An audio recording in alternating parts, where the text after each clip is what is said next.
Hello and welcome back. If you follow the channel, you know that we got two MMD1 mini micro designers, an 8-bit microcomputer trainer based on the Intel 8080 chip. But why two, you say? I bought this one. USPS lost it. Buy two, get one free? No, USPS lost it. Oh no. So I bought another one, which is in way poorer state. And then this one showed up 4 months later. So I end up with two. So yeah, so this one is in very poor shape. Anyhow, thanks to the US Postal Service, I have 2 units, and we already restored a better one in parts 1 and 2. The second one was in a very sad state. No processor, chips in the wrong place, smashed IC socket, missing fuse holder, crystal and cap solder on the wrong side of the board, and overall questionable build quality. Remember, this came as kits. But after a very minimal effort restoration, a few sparks and many questionable decisions, we got some life out of it in part 3. So let's continue and do it the right way this time. See if we can bring this piece of eBay trash back to its former glory. Alright, while Ken is battling his pet Commodore in his digital basement that doesn't want to work, I'm going to try to battle my MMD1. I can make it beautiful because it works already. I'll start with getting the chips out.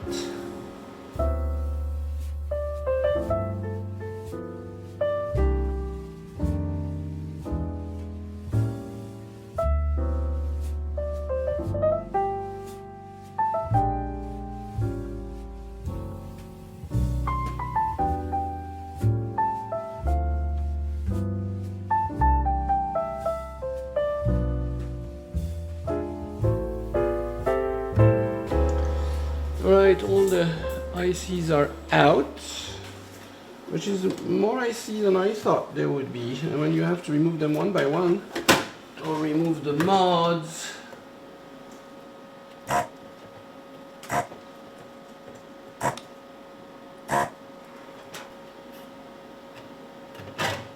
Alright.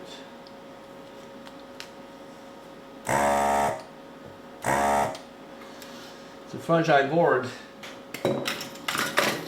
The pads went away. Right away I can tell this board is not up to my usual HP PCB standards. It's a lower quality one without plated through holes, and the pads left off if you just look at them sideways. This is going to make removing more components risky. Maybe we can't go full Atcalar after all. Oh, there was an LED replaced and somebody didn't even take care of clipping the wires. Where is it? Yeah, this. Yeah, so this has not been made to the same standard as the other one. There's a repair down here on the trace. The pads are lifted. The screw missing.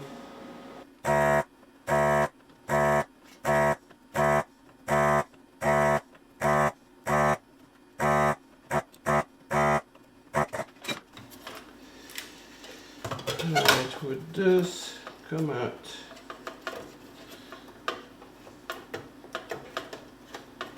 PCB quality, it's not HP for sure. I don't know what's that been. Okay. Came out okay. Might be worth taking apart further. I'm curious to take this one apart to see how they did the interface with the breadboard here. But they say it's delicate and only done at factory. Will that stop me? Given that the pads lift so easily, what should I do? I'm going for it anyhow.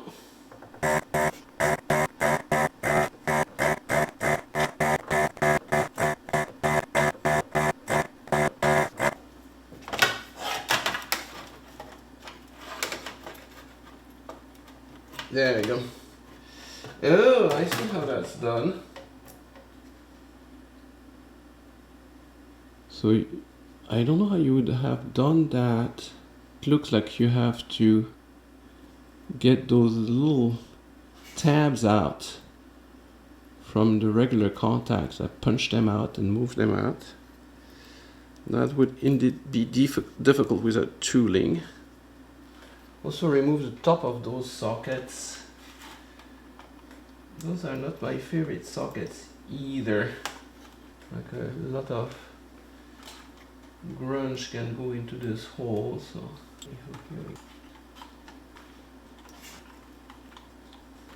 alright, and then we need that guy out of there. Alright. It's too much pain to remove all sockets, so I'll just clean it like this. The small stuff here I'll ultrasonic clean. This one I think I'm going to do isopropanol on it, so there is no risk of corrosion for the contacts.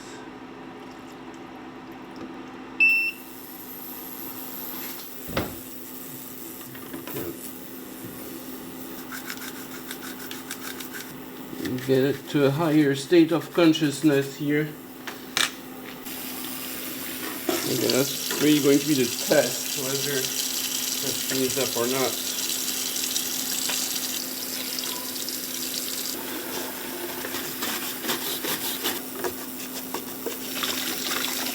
So it looks good now, but how will it look when it's dried up? This is the big question here. Also going to put these in there.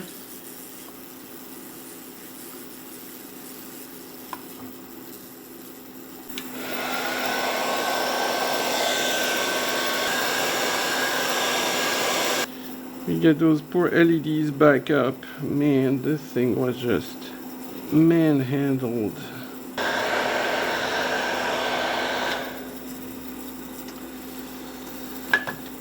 Alright, that's half good, half bad.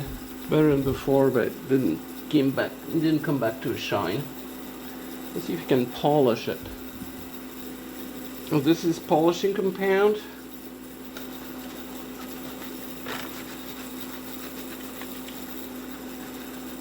Helps a little bit.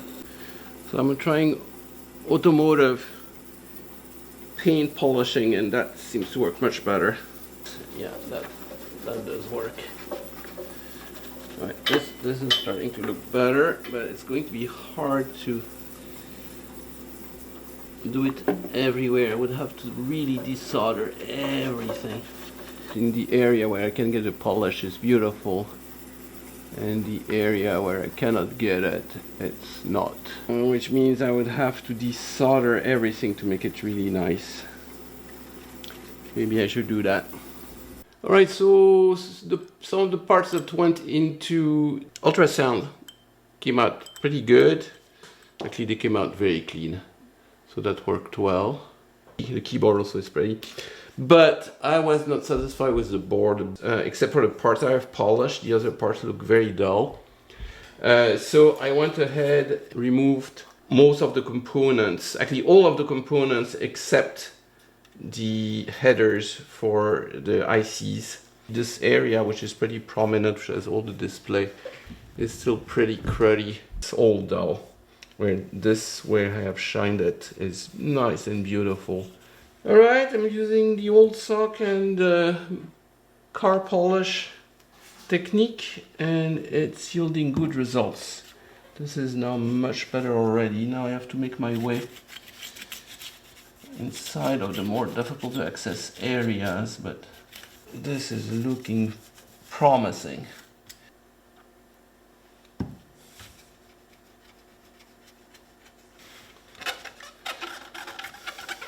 Alright, we're getting there.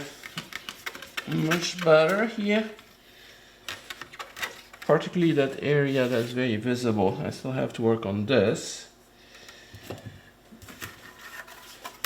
But even that is going to look way better in a second. Or in an hour. This polishing is a game of patience. Alright, and you can also see the lettering going from nicotine yellow to white, and that's very satisfying. So let's try to do a good job around the processor. I have one from Intel actually on order, not the National Semi imitation, the real thing. Made in the fab down the road, which I know well. Okay. All in all, I would say pretty good. It shines. Also, it would have been better to remove all the headers, all the sockets. That's just too dangerous. I think I would have lost too many traces doing that. All right, so now we rebuild, and Eric in his collection had a socket that's exactly like the original ones. So I'll start there, and I'll put you on fast forward.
Right, we're almost done.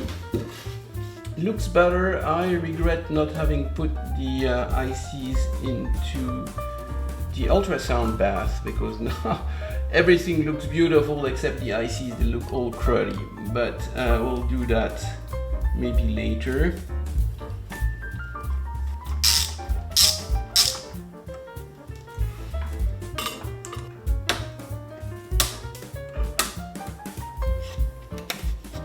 Okay, ready to try it out.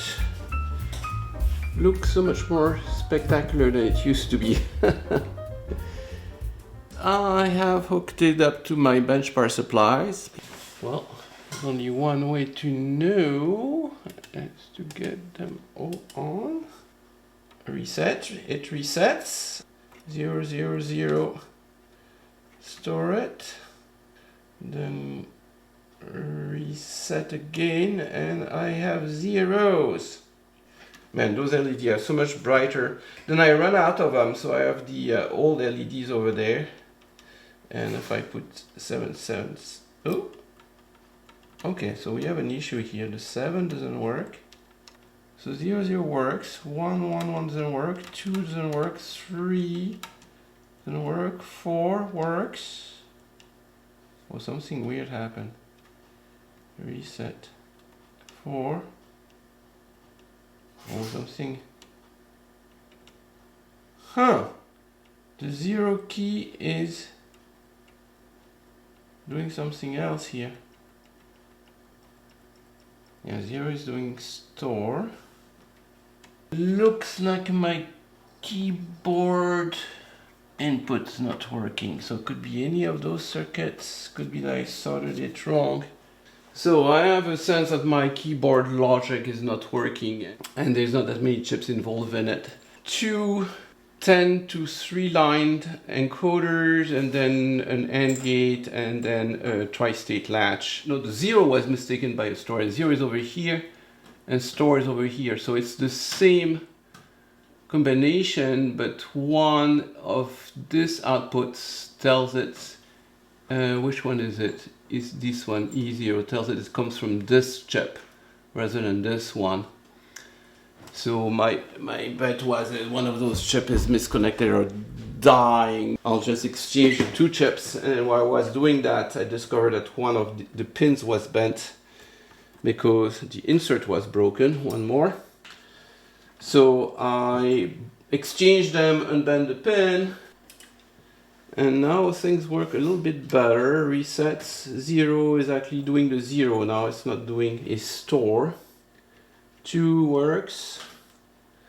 3 works. 4 doesn't work, and I'm pretty sure it was doing something before. 5 works, a little too much. 6 works. 7 doesn't work, but I didn't see it on the lines.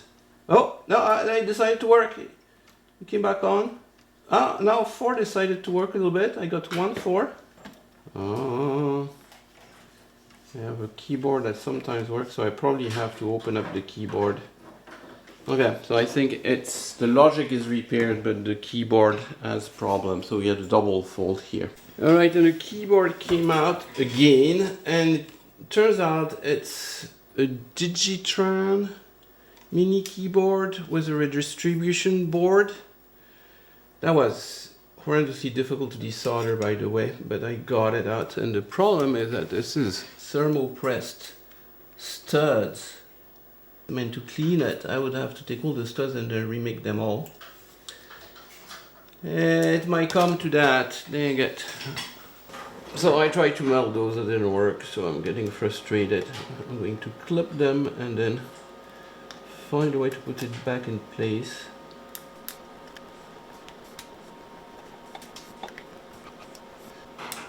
But if I don't clean it, it's going to be just dodgy forever. So let's do it. Here we go. Ooh, yeah. That is why it wasn't working. It's full of crud. Totally full of crud. Crud wasn't going to come out. Here you go. It's falling like fleas. Alright, so contact cleaner wasn't going to do that one. Excellent. So we got it. If we can reassemble it, we are good. I don't know if you can see, but this is the thin flakes of varnish from something that was used in the manufacturing process that disintegrated and put itself all over the place. So what I think happened is that when I put that in the ultrasound, it broke that layer of decayed varnish in flakes, and the little flakes made their way into the contact. So I actually cleaned it in one way but made it worse in another way. What does it look like? Oh, you missed it. I just put it back together. It looked very pretty, you'll see in the... Oh, this is the one that's heat staked on the back, right? Yeah. To hold it together. Oh, you know what? I might be lucky. There might be enough friction for it to work. That would be nice. And you see all the flakes? Yes. That's what's causing me the trouble. And there was no amount of contact cleaning would have worked on that one. Okay. First key. Okay. Second key over here. Oh, I see. 7. It's written on it. 16, 17, repaired. So I give it a little dab of the soldering iron, but I think there's enough friction that it won't go anywhere. Okay, I'll resolder all that.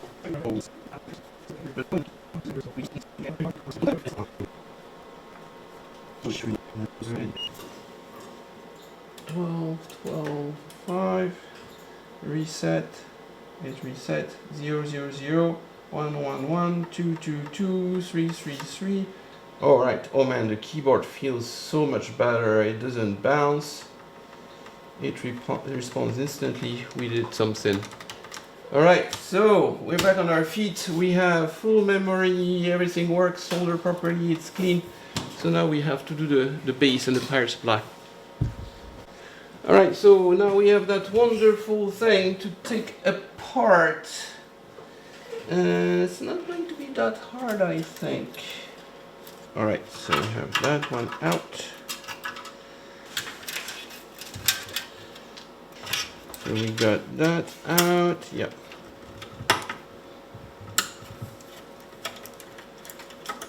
Ooh! Somebody was strong of the screwdriver here.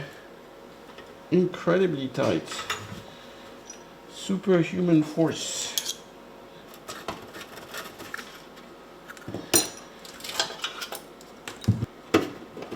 Okay, this one didn't put up much resistance. Here we go. Alright, ready for cleaning and painting. Alright, came back from the bath and inside came out beautifully clean. Outside I didn't do very much. So to repainting it goes.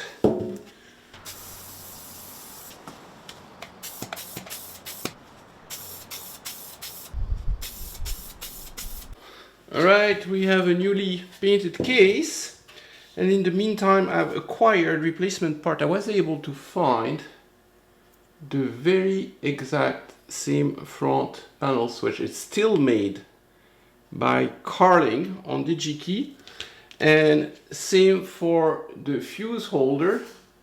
The DigiKey sells just the cap that I was missing. So we have everything new, and for good measure I also bought a real Intel 8080, not a National Semi, so just honor the people that designed the thing.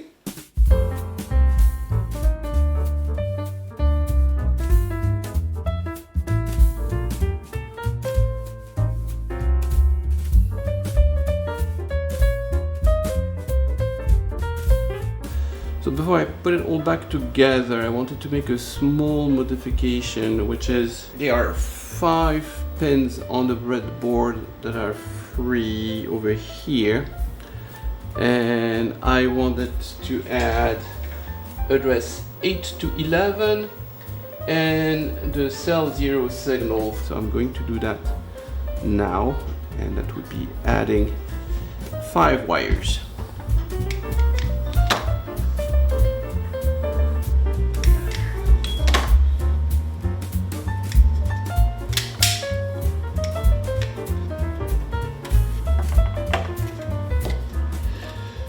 Right, we are 5 mod wires, hopefully soldered in a clean way.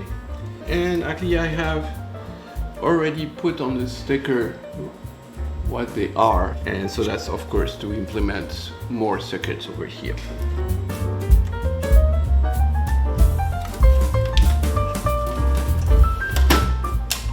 See if we broke anything. Alright, did we do anything wrong? Haha! Comes on. Yeah, I have a light. Oh, that's no good. Let's check the power here. I am having my doubts.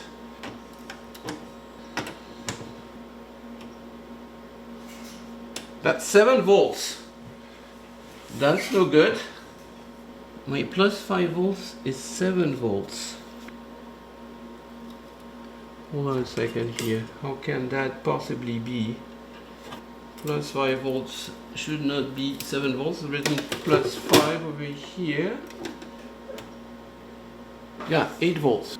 It says 7.9 volts. This one should be plus 12. Plus 12 on the dot. This one should be minus 12. Minus 12 on the dot. So what's the deal with the plus 5? Oh yeah, I might have changed it while I cleaned it. So there is an adjustment right down here. There is a pot. And I bet you when I cleaned it, I changed it. 9 volts. Oh, it keeps going up. 10. Alright, that adjustment is wild. Okay, it's 5.05. My 5 volts became 8 volts. 8 volts. Yes. That's inflation. And then my board went a little wild. Alright, try again with 5 volts instead of 8. And it seems to work better. Can I enter zeros? Yes. Ones? Yes. Twos, threes, 4, 5. 6 sevens. Yes. And I put them in memory. Okay. Then we go back to 0. And yes, I have 7s in memory. Alright. Do you have memory at 2? And that would be my new memory chip. So I go 002 and I go high. And I go 000, I go low. And now can I put 7s in there? 777 store, 777 store, 777 store. Okay. And go back to 00.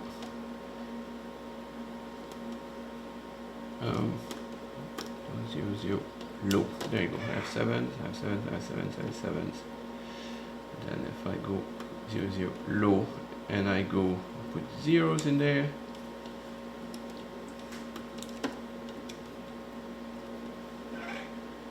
Okay, and now I go back to low at 0 and I have 0, 0, 0, and 0. Okay, we are working. Oh, one more thing. I wanted to try my genuine Intel processor. This is right now, this is a National Instrument that comes from the other one actually.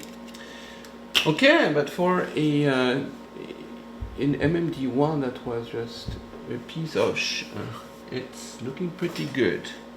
Take that ugly nationalized semi processor, which is new, it's from the other kit and it was completely new, so I suppose the owner of the other kit tried to revive it by changing the processor. Oh, thank you. And that didn't work. Then that's why it found its way on eBay. Because it was obviously a computer enthusiast. He realized that I was the one buying it. Also, oh, interesting. my eBay handle has nothing to do with my real name, but it has to do with my old company. So if you look up the company, you'll find my name. And then oh man. He was pretty smart. Wow. And he contacted me because we lost it, right? And it came back and said, "Did you receive it?" I said, "I did." And the guy he didn't even charge me for it. Nice. That's awesome. Yeah, he's a good guy. So it was definitely not. He was a collector guy, not a guy trying to make eBay money out of it. Right. Yeah. Okay. Why do chips have pins that are wider than the sockets? All right. It's a question for the ages. Okay, so it's Intel. It's a P version, so it's the faster version, but that's the only one that was reasonably priced I could find from China. But I bought another one I put on the other machine and it worked just fine. So I bought it again and it works. Yeah, it did reset. And then let's do 000 111 222 333 444 555 666 777. Yeah, it's fine. It just annoyed me that the thing didn't have a genuine Intel chip. Right? That's to celebrate Intel coming out with that, not Intel being copied by a whole bunch of other guys. And this one looks spectacular. Alright, we had our usual ups and downs, but our trash MMD1 went from this to this. It looks like we just received it from factory in 1976.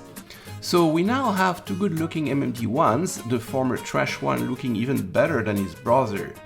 Looks like some intense computer breadboarding might be in our future. See you in the next episode.